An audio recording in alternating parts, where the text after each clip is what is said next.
Joint pain, they're all the common ailments many Aussies suffer with daily. But what if we told you just a few simple food and dietary changes could actually help cure these health issues? For more, nutritionist Amelia Phillips joins us now in studio. Good morning, Amelia. Good morning. So they may not cure them, but they might assist.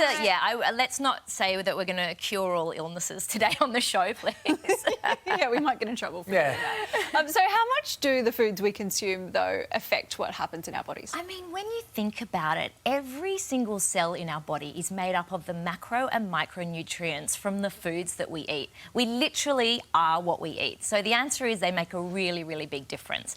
And then the foods that we eat over time, so the habits that we develop throughout our life, put our body either in a state of good health, or it might put our body in a state of where, you know, we might get symptoms that we don't like or conditions that make us not feel very good. And that's where the foods we eat really can make a difference. And I think we're learning so much more about gut health now as well, which is so important. So friends of mine suffer from headaches and migraines. Yes. Sometimes can that be triggered from food, and what can we do with that? Yeah, I mean, there is a myriad of things that can cause headaches, and certainly if you get consistent headaches all the time, then please go and see a doctor. But there are some foods that can exacerbate or trigger your headaches, and they're usually foods that narrow your blood vessels, okay? So foods that contain something called tyramine, and funnily enough, overripe avocados contain a lot of tyramine. That narrows your blood vessels. So if you're prone to headaches, don't eat those overripe avocados. So yeah, incredible. I know. And then things like artificial sweeteners as well, foods that have a lot of toxicity in them, they will also narrow those blood vessels. And what about insomnia? Yeah, so when it comes to insomnia, the two biggest culprits, of course, are caffeine and alcohol. And if you've got an Apple Watch and you drink some alcohol, put it on auto sleep and have a look at what your sleep levels do on alcohol, and you'll never drink again, or you'll become a lunchtime drinker.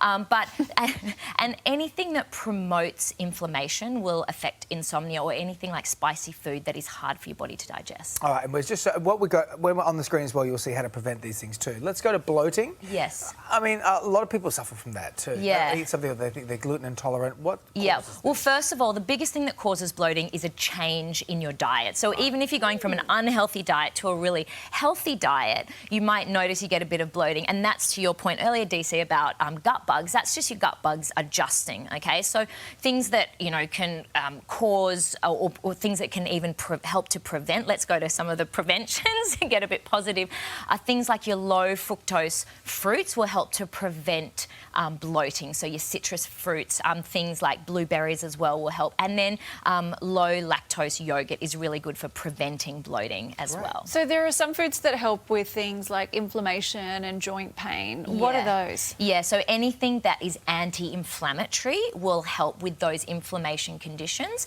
But if you have got an inflammation condition, you also want to avoid something called histamines, okay? And that's something like eggplants, for example, contain a lot of histamines in them. Yeah, so that's why when you do have a condition, it's good to do a little bit of research to see what foods will help it and what foods will, you know, could potentially exacerbate that condition as well. Does the eggplant emoji cause bloating? No, it can in certain circumstances. It causes laughter and usually something very inappropriate from my friends. It's not as bad as the peach emoji. Oh, yeah, that can really make me gassy. A lot of blood. Obviously, this is to be done with a proper diet and seeing a doctor, so please do that too. Emil's good to see you. Thank you so much. When we return, the latest 9 News headlines.